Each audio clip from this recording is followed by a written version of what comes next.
What's the word in New York? I can tell you what the word is. The Knicks agreed to extend R.J. Barrett, complicating Donovan Mitchell talks. Does this move change our opinion that Donovan Mitchell ends up a New York Knickerbocker? And, I think when you talk about the move to sign RJ, I don't think it impacts the deal because I always thought that the deal was centered around the draft picks, the draft capital that the Knicks have. We all know who's sitting across from the negotiating table. That's Danny Ainge. And he's out here pricing himself out right now. Guy's really pricing himself out, talking about 6, 7 first-round picks. He wants most of them to be unprotected. It was always about how much picks the Knicks were willing to give up for Donovan Mitchell. We get it. The world is yours. Donovan Mitchell is yours. You can have him, but are you willing to sell your soul for him? That's the question. And right now, Leon Rose is not trying to do that. He knows that if we send R.J. Barrett or anybody, all the picks that we can send, that we will be kind of putting ourselves in the hole where we can't get better in the future and our roster is compromised. So what's the point? So at the end of the day, I still think that the deal can get done. I still think we have the best package. Danny Ainge is going to have to calm down and stop pricing himself out, and also I would say this.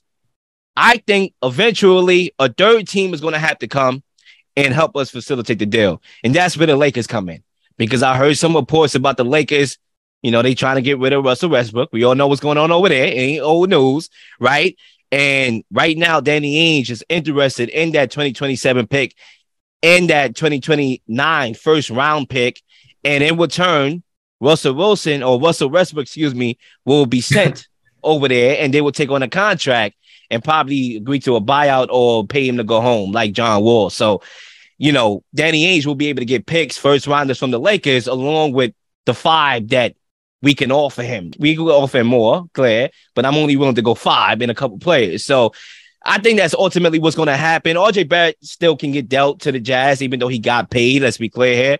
But at the same time, I don't think it is going to affect anything. I think Danny Ainge is outpricing himself, and he's going to have to come back to earth. If he really wants a deal to get done, he's going to have to be realistic.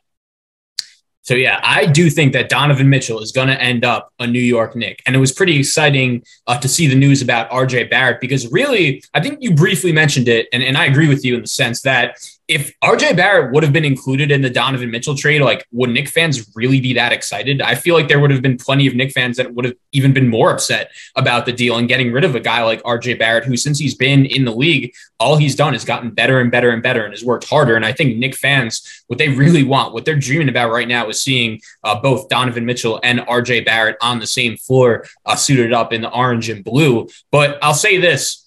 It's great for the Knicks that most likely Barrett's not going to be in the deal. I'm a big fan of his. And the Knicks do have some assets here. If you're the Jazz, eventually you're going to have to understand that getting a package of with guys like Quentin Grimes or Emmanuel Quickly, even Obi Toppin with a ton of draft picks, that might be the best you could do. I know there are plenty of other teams. Miami is one in the mix that has been somewhat interested in Donovan Mitchell, but I think the Knicks could out-exceed that deal, any possible deal the Heat give, even without giving up a guy like R.J. Barrett. And I do think last offseason was a disaster. We talk about it all the time, whether it was the decision to sign Evan Fournier and let go of Reggie Bullock, extending Julius Randle to the big contract, bringing in a washed-up Kemba Walker. I do think if the Knicks have that group and that core with Mitchell and RJ and Jalen Brunson with Mitchell Robinson, the big man, you're building something and you're building something legitimate. And I do think it would be the most excited Knicks fans have been in a while. I know 2 years ago we had that little playoff run. It was a great season, but realistically, I think at the back of our heads, even though we were just thrilled about the fact that the Knicks were good for the first time in a while, we all knew that team never really had championship upside. There were going to have to be some tweaks, some adjustments to be made. And we've been saying since the Brunson signing, this is a fine move. It's solid. We like it, but there has to be more. And Donovan Mitchell is going to hopefully be that more. And even though the Knicks had a brutal offseason last year, I do think bringing in a guy like Mitchell, keeping Barrett and building with that core, that could be the road we need to finally just see some good basketball here in New York City. And I think this was just a message sent to Danny Ainge that we have the upper hand here. We have the best package. Your best package is going to come from us. but you have to be realistic at the same time. Nobody can offer you what we can offer you for, Donovan Mitchell. We have the young pieces, right? The Quentin Grimes, the Obi Toppins of the world. We have those guys, right? That we can send over there. Emmanuel quickly, potentially in the deal. We can send you 3 young players that can grow into what you're trying to grow into, along with some picks, probably 5 of them, right? 5 and unprotected, protected, whatever, however they want to do it. And that could be coming your way, and you could get a big head start on your rebuild process. Because why would you want to rebuild with Donovan Mitchell on your team? That's not a rebuild. You're rebuilding. So I think Donovan Mitchell, it would help the Knicks a lot tremendously if Donovan Mitchell could apply pressure, from himself. Like we saw today, he took the team out of his bio. Start to see little nuances like that to apply pressure. Obviously, we would love to see him request a trade officially, because now that will set things faster and quicker, because now if you're Danny Ainge that you have to get to work, and you have to get to work with us because we have the best package. So it will help a lot if Donovan Mitchell applies pressure from himself. But right now, it seems like he's just going with the win. I stay or I go to the Nets, the Knicks, or Miami, the 3 teams that he picked to, if he would be traded, he would go to. So I would like to see that. But also, Zach, I got a question for you. How far are you willing to go? Because Danny Ainge is a stubborn individual. He's a pick bandit. Nobody has acquired more first rounders and picks and assets more than Danny Ainge over the years. How far are you willing to go for Donovan Mitchell if you're the Knicks? That's a good question. So I think the one guy you mentioned that has to be in the deal is Quentin Grimes. I think he's a guy that has shown some nice flashes since he's been a Knick, but he's the kind of guy where if you give him the opportunity to start and play like big minutes and be one of the best players on the Utah Jazz, like he's going to flourish. He's going to get better. I think that's a guy that's going to have to be included in the deal. Same with Emmanuel quickly. I think he's a good player, a guy that could help a team on the rebuild, a young player. He's a guy I'd be willing to include in the deal.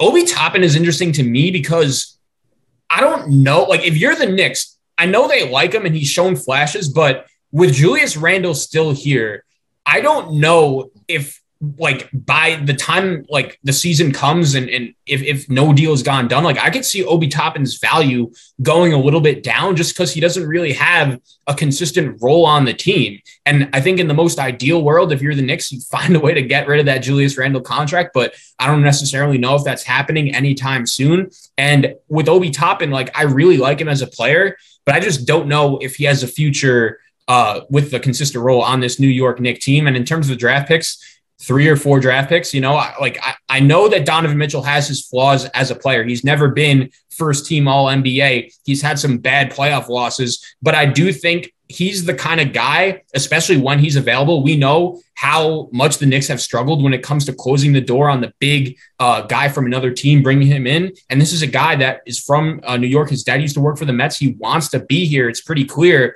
I think the Knicks got to do whatever they can to make this happen without going overboard, which they didn't. They would have done it already if they would have done it. So, yeah, I think so too. I think if they were going to go overboard, it would have happened already. They would have got Donovan Mitchell a long time ago if they were willing to literally give up the farm for Donovan Mitchell. And I think that's good that they haven't, because, sometimes you just got to wait it out.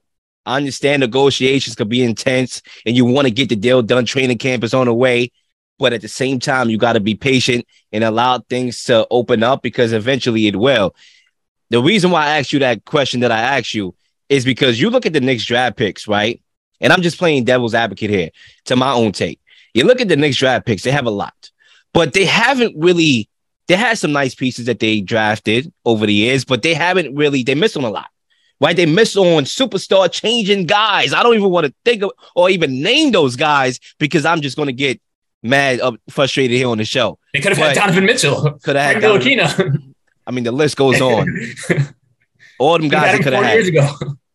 But you think about the draft and just getting a marquee guy. They haven't had a marquee draft pick since Patrick Ewing. And that's crazy to me. I'm talking about a franchise changer. R.J. Barrett is the first Knicks draft player to sign an extension since Charlie Ward, who's been playing. He was playing before we were born, right? That's what I'm saying. That's what I'm saying. The Knicks haven't got a franchise changer since the daggone rigged lottery, because I think it was rigged at the time. Maybe I'm just buying into conspiracy. It worked out for my benefit, right? I'm a Knicks fan, even though I wasn't alive to see it here. But Patrick Ewing was that guy. KP, Kristaps Porzingis. I mean, come on. Guy was a one-hit wonder. At that time, you could argue he was the next one, but that lasts but so long. R.J. Barrett may be that guy in the future where we look back and say, we got ourselves a gem. And that's why I'm glad we paid him, because, you know, say what you want about the guys that were drafted ahead of him. Ja Morant, Zion Williamson, franchise changes, right? We all knew that that's the guys that we wanted. I always said I would have been fine with Ja Morant, even if I didn't get Zion, because I looked at Ja Morant and I thought he was, you know, the point guard position. You can do more and help a team more if you got the point guard. And clear, we see our point guard struggles over the years, but both guys are injury prone. And I know we can say that about Zion definitively. The guy only played, 80-something games in the last 3 years, but Ja Morant is injury prone, and nobody talks about that. Electric, possibly a future MVP of the league, true, but he's injury prone. He got injured a couple times in the season. So we got a guy that's healthy and is willing to work on his game so he can get his game up to those guys. And we just got to be here for it and be patient with it. So we all know who's sitting across from the negotiating table. That's Danny Ainge. And he's out here pricing himself out right now. The guy's really pricing himself out, talking about 6-7 first-round picks. He wants most of them to be unprotected. It was always about how much picks the Knicks were willing to give up for Donovan Mitchell. We get it. The world is yours. Donovan Mitchell is yours. You can have him, but are you willing to sell your soul for him? That's the question. And right now, Leon Rose is not trying to do that. He knows that if we send R.J. Barrett or anybody, all the picks that we can send, that we will be kind of putting ourselves in the hole where we can't get better in the future and our roster is compromised. So what's the point? So at the end of the day, I still think that the deal can get done. I still think we have the best package. Danny Ainge is going to have to calm down and stop pricing himself out.